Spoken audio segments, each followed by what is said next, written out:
Mr. John Day, could you give us some example of the body snatching? So, just got finished watching Sinners. To be honest, was not a good movie. I don't like to say that it's not a good movie. I really enjoyed that it's a new story, creative idea. It just wasn't executed well. And understanding like the black diaspora, when I say it's not good, it's not hate, but sometimes you need to critique shit so we can make better things. And that's essentially the point I'm coming from. I don't want it to be construed as any type of disdain. Like, no, it's none of that. I really strongly feel like this movie has so much fucking potential, but it's just Ryan Coogler doesn't have his footing yet in crafting a 2-hour movie. The way this movie, I would have cut it, probably would have brought it down. It's been an hour and 30-minute movie, an HBO type situation. It's not like a Netflix trash movie. The whole IMAX thing really, I think, is what sold a lot of people. Like, oh, the cinematography. But like, it was a lot of like close, tight shots. It felt so tight. Everything was of a character's face. And that's good if you want to bring emphasis towards the characters. Here's a few peppered shots, like when we went over like the cotton field, but they should have really pulled back, really give you like that wide angle. But they didn't do that. Didn't really do it that well, in my opinion. It didn't really wow me, which I don't really feel like is a good use of IMAX. So for the cinematography, did not feel like it was done all that well. Now, the costumes and the set design, really, really good. Understanding like we're setting up in the 20s, I think it was. Yeah, that was really good. I feel like the twins' initial outfit was kind of cheesy, like red hat, blue hat. I mean, you got to do what you got to do for your audience, just to kind of separate their twins. Maybe like, like a blue pimp striped suit and not like a full-on blue hat, red hat type situation.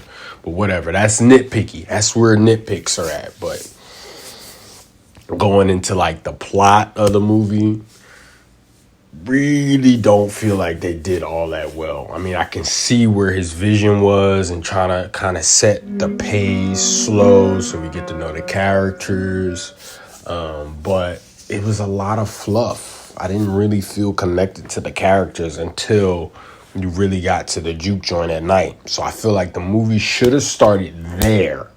We should have started the movie at a point where we're in the club, everything's jumping, it's popping. It's like, oh, I'm going into this new place. You as the audience member going in, you're like, okay, it's popping. I hear the music, it's jumping. And that's where you start to set the stage. We get to start to see these character differences. All our characters are at play. We get to see, all right, this person does this. This person is more that. This person shows up. Oh, what the fuck are you doing here? Oh, okay. Da-da-da-da-da. Then it gets to the point where, oh, shit, that's when the danger is. And this is like, I want to say first 20, 25 minutes. The party's still going.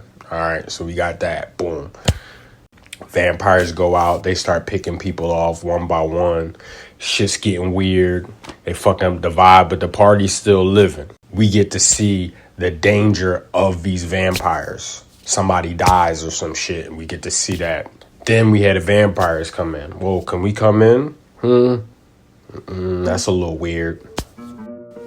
Now we're in it, because this is a horror movie. This isn't just like a drama, action. It was really trying to hit all of those notes, and I feel like it really wasn't strong. Like, if we wanted this to be like a hardcore horror movie, we gotta get some horror in it within the first 25 minutes. Set that tone of like, oh, this shit is fucking scary.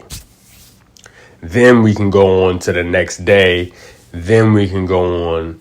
And I think that would have been perfect to have split the twins up at that point. So at this point, we got the twins established there's two different personalities. We get one's going over to the vampires, one staying with the humans, and then boom, we got a movie going. Now we are playing. Now we're moving with it, and I feel like that would have been a great way to plot this movie out. But setting up the characters and the way that they did, I felt like we didn't really get into any action until maybe like halfway through. I don't think they revealed that it was a vampire movie until maybe about the halfway mark, where the dude just jumps literally into the screen and he goes and he fucks with the KKK members, and now he got 2 recruits. Okay, so that's an hour in. Like, it kind of just seems out of place. Like, if they wanted to play this movie straight, they should have really pulled all that back and really stripped it out. But it's difficult to do. Honestly, I think if it was a situation where we got right to the fucking horror right from the jump, that would have been dope. And then we are in it. We're like tense. We got that tension built up. So that's where I feel like, kind of let me down there. And then we get to that scene in the juke joint where he's playing the music and trying to pull on our heartstrings by showing like music throughout all of the centuries, which I could get it. I can rock with that, but I just don't feel like it was done tastefully. I felt like it was kind of trying to do too much. Like, if it was, all right, we playing the blues and then we get to see like African dance and it's coming into like that, and then we get like a 1-2 type situation, that can work. But then you bringing in like, all right, we got the Crips and the Bloods, and it's a house party, and we got bitches twerking. Okay, all right, now you starting to push it, and then all of a sudden we got some Chinese dancers. All right, I get it. We got some Chinese characters. We're trying to appeal to a diverse audience, but that's doing too much. It's like understanding the context of the movie. Yes, that makes sense that, all right, the preacher boy or whatever his name was, if he is supposed to be this conjurer of all these stories and music, why would he have any connection to these Chinese? It's not like he recruited these people, and it's not like they were his homies. The twin Smoke, he was the one who brought them in and was like, come on, I need y'all for X, Y, and Z. So, I mean, it is what it is, and that can be construed as maybe nitpicky, but I don't think it really worked well. I think like that scene really tried to be like, look, like we're stretching across all of space and time with like our vibes. Like, you literally should have spread that across the entire movie. Maybe seed in a little bit where he's playing, a preacher boy playing. I can't remember his fucking name. I literally just got out the movie. So yeah, he could have been playing. We get to see like, oh, he does have like a good little connection to like his ancestry. And then when we get to the second scene of it, then we can open it up more. And then when we finally see him fully in his element, boom, now he's doing it. But it kind of just happened in that one time, and we don't really get to see him expound on that power. Like, these vampires are supposed to be like after this spirituality power, but he kind of just had that one moment on stage and that was it. So I didn't really like it. I think we could have did way better with the subtleties in that, maybe drew that out maybe a little bit better. But again, this is all subjective. Maybe some people really rock with it. I didn't. So, you know, you got that scene where like the vampires roll up, everything is opened up, and he's supposed to be like, the house burns down. It just didn't symbolically work for me. Like, I could see like, all right, the light attracts them, but it was just like the house was like burnt down and it was like some fire like over on the side. And it was like, all right, oh, okay, and the house burned down. We're still partying. We don't really.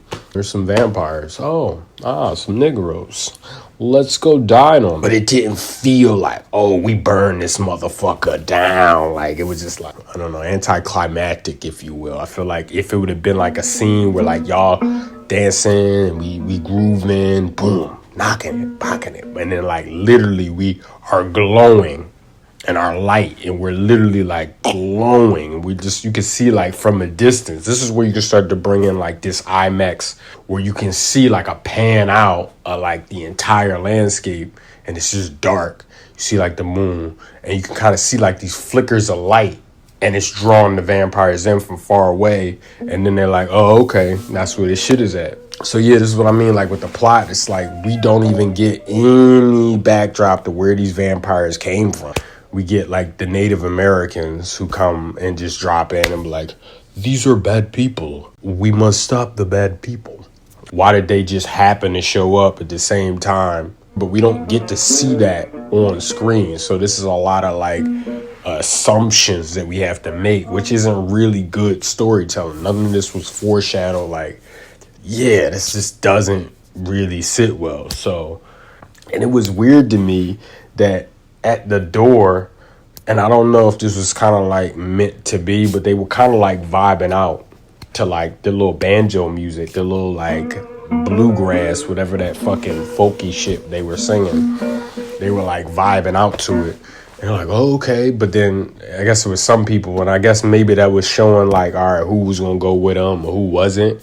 But I felt like they could have really showed that scene. They really could have gave some tension there with like some of them like, yo, it's all right, let them in. And then other ones would be like, nah, absolutely not. That shit is whack as fuck. Like, and then we could have had that tension play, but it was kind of subtle in a way. And it was like, why be subtle at this point? Like, it's fully blown. We have fucking vampires at this point. Thus, as the audience, we understand like those are the vampires. So it's like, why be subtle? Like, if it was a point where we didn't understand they were the vampires, cool. All right, well, us as the audience, we don't know that yet. But so yeah, at that point, all right, vampires go away. We're gonna walk away slowly, and then naturally, Haley Steinfeld's character comes in. She's like, come on, give him a chance. We can make some money. Of course it's going to be her. So that part makes sense. All right, we had to find some way to get them people in. And it wasn't going to be none of us that was going to do it. So, you know, bang. So she brings them in. She gets bit up. She goes in. She immediately starts to fuck on the brother. He gets caught up. And at this point, we talking maybe like hour and 15 minutes where like this rising climax of like now the twins are split up. There was really no foreshadowing that like I think his name was going to flip over. Like he didn't like that's something they should have foreshadowed heavy. Like, all right, well, look, come on, they should have had some tension where it's like, what you fucking around with these white girls for? Like, you gonna get us fucking caught up, Stack. They never said. Maybe I should watch it again if anybody saw like any type of foreshadowing, heavy foreshadowing, where it's just like hand and fist. Like in the beginning of the movie, we get a clear shot of Michael B. Jordan twice, blue hat, red hat, and it's obvious that they're twins. And then we get a character who walks up and is like, what are you, twins? No, motherfucker, we cousins. So that's heavy-handed exposition. That's heavy-handed. Like, cool, we're twins, established. No questions about it. That could have been a point where we get to see, like, definitively who's on whose side. Like, I love when movies do that, when you open up and literally within the first couple minutes, you already kind of can see what is going to happen with the movie. He's on this side, he's on that side. Like, I think even that scene where it was like the snake, it could have been a situation where like Stack was kind of looking at the snake like, no, I think I can. Smoke comes in like, no, stop that shit out. Boom, kills the snake. Boom, locked it in right there. That would have been a perfect point of exposition where it shows Smoke is not about that life. Like, kill that shit. Meanwhile, like, fucking Stack is like playing with it. But it wasn't like that. He like threw him the knife. I felt a little uneasy about that, being this is the year of the snake and you kill a snake and bad luck, real bad luck. But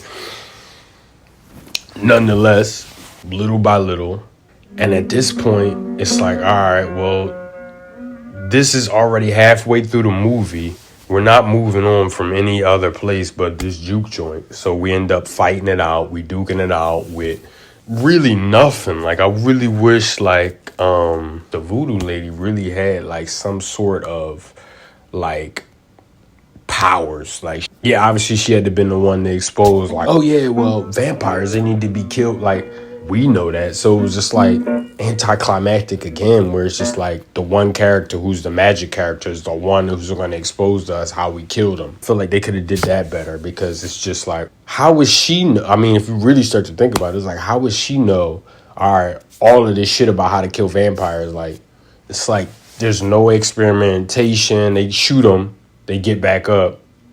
Okay. It's like we as a collective understand like vampires are killed. Voodoo magic woman, she just knows all about magical shit. It's just like, that's a stretch. That's a real stretch. We just have to just go along with it. And movies do that so much, where it's just like, you just gotta understand like, all right, well, this is the weapons expert. Of course they're gonna know how to shoot a gun from 50 yards. They're the gun expert. He was like, just because you know about guns don't mean you know how to shoot guns type situation. We know how to kill them. The Chinese lady, she was just like, let these motherfuckers in. I'm like, okay, I guess we had to get them in somehow. So she screams. They're like, all right, cool. We let them in. And then they fight. Everybody's tussling. This person died. That person died. All right. We got to pick people off at this point. Typical shit. And then at the end, Preacher Boy jumps out the house. He starts to run away. The main bad vampire catches him, and he's touching his face instead of like, why didn't he just turn this motherfucker off rip? No, he's gonna give him the typical fucking speech. Oh yes, you're gonna be da-da-da. We're gonna make beautiful music together. I could kill you now, but I'm gonna dunk your head in the water. Oh, I could kill you again. I'm gonna dunk your head in water. We're just wasting time. And we get to see fucking the twins fight in the middle of that. And then all of a sudden, the other twin, or Smoke kills Stack. But we get to see, that's off screen. We don't get to see that. It just cuts. And then all of a sudden, he's up next to the lead vampire. And he gets so close that he stabs him. So, like, where was the other vampires? Like, all 50 of these other motherfuckers that was outside at the time watching all of this shit happen. None of them saw this nigga creep over and fucking get that close to stab him. All right, we got to just let that go. More shit like that. It's like, oh, that's so weak at this point. It's like, fine, they even give you that. Like, all right, fuck it. He snuck up on him. He kills him. It's sunrise at this point. He's burning. All the other vampires are burning. Movies is coming to a close. We get the Preacher Boy goes home. He gets in the car. He drives to the church. Now, we start the movie off where he goes into the church with the guitar, the broken guitar handle in his hand. Immediately felt like, oh, he just walked all the way here from the beginning of the movie. But we get to see he drove there, which is weird that he drove all the way there with the guitar handle in his hand, got out of the car with the guitar handle, or whatever you call that, in his hand, walks into the church, holds it. His dad's like, drop it, son. I'm not dropping it. I'm thinking like, is he going to drop it and give it up? No, he does not give it up. So he drove all the way there to hold the shit in his hand to go tell his father. And he don't even tell him that. He just goes there just to antagonize his whole church sermon. Just to hold this thing, just to say like, nah, I'm out. And then drives away. Like, that makes absolutely no sense whatsoever. Like, you just saw vampires for the first time, and what you do is you grab this guitar handle. I can see if he had killed the vampire, he didn't let it go the whole time. He's in shock. He walked all the way there. It's stuck in his hand. That makes complete sense. But you drove there. You had all wherewithal to drive, and they set it up early in the movie that he never even drove a car before. Because he said, like, how fast does this thing go? He said, can I drive? And he tells him, no, you can't drive. So in a way, that says like, all right, yeah, he probably never drove a car before. So that was a little strange or a little peculiar that you drove all this way, put the thing on the side, on the seat, pick it up to go into church only to not drop it, only to get back out of that church, get in the car, and then drive away. So before the movie ends, we get to see Stack, and for whatever reason, the KKK people, and now they're going to cause trouble. They run 50 deep early in the morning. They, like, if they really wanted to cause some trouble, why didn't they show up at night when all the niggas was there? They show up the next day in just regular attire to cause havoc as just regular white people. Like, and this is a movie. Why not bring these people out in the fucking Klan outfits? Like, why the fuck didn't they just make it like, all right, we're killing Klan members? Why not put them in the fucking attire and have them show up to antagonize them there? Because they're doing it in a day. And I can kind of see the symbolism there. I kind of thought about it for a second, like, oh, we have the vampire terrorists at night, and we have these daywalkers who are just as terrible. But it was just regular white people, and they just showed up. Like, didn't they have work to do? Like, all these people, they just show up. This had to have been like a good 6, 7 o'clock in the morning. So they like had their coffee, they ready to go fuck with some niggas early in the morning. That was just out of nowhere. I feel like if they was antagonizing him, like when he going through and he's paying up this, they could have been fucking with him here, fucking with him there. It could have been so many points where they could have just showed like this lingering background enemy that's always been like in the background, fucking with you. And then you bring in the vampires. The vampires are just like, oh, the big bad. But it was just insinuated in the beginning of the movie. Like, oh, the clans don't exist. Ha ha ha. And then we get like the niece and nephew, and then they show up again. It's like it makes sense if you think about it only for like 10 seconds. Cinematically, in the context of the movie, it just felt like tacked on. Like, that's why you have to plant all of these seeds throughout the movie. Like, he getting antagonized by this person. Then you can see at the end this buildup of like, oh, all these little like mishaps was because of these motherfuckers. They've been fucking with you the whole time. All right, yeah, let's wipe all these motherfuckers out. Cool.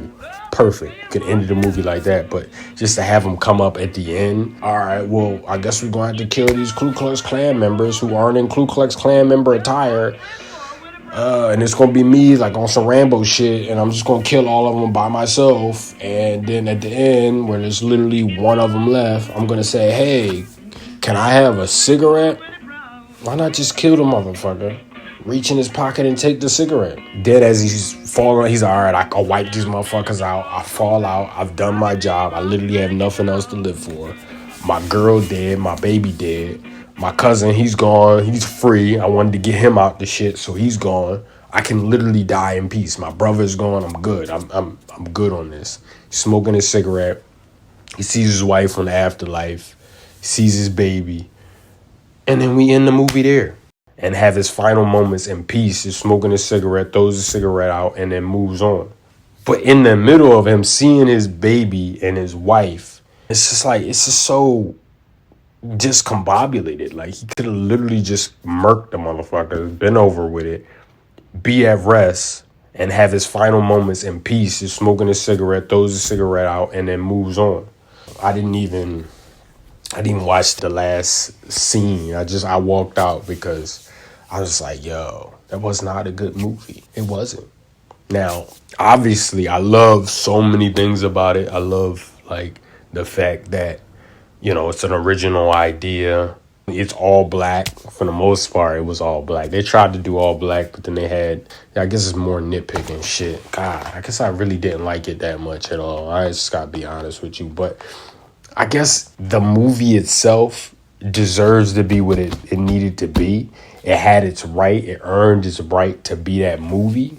But it still can be criticized in a way that can make the next movie he makes better. That's why I saw it. I encourage you to see it. It does need to be seen just so we can vote with our dollars and show like we do want more of this.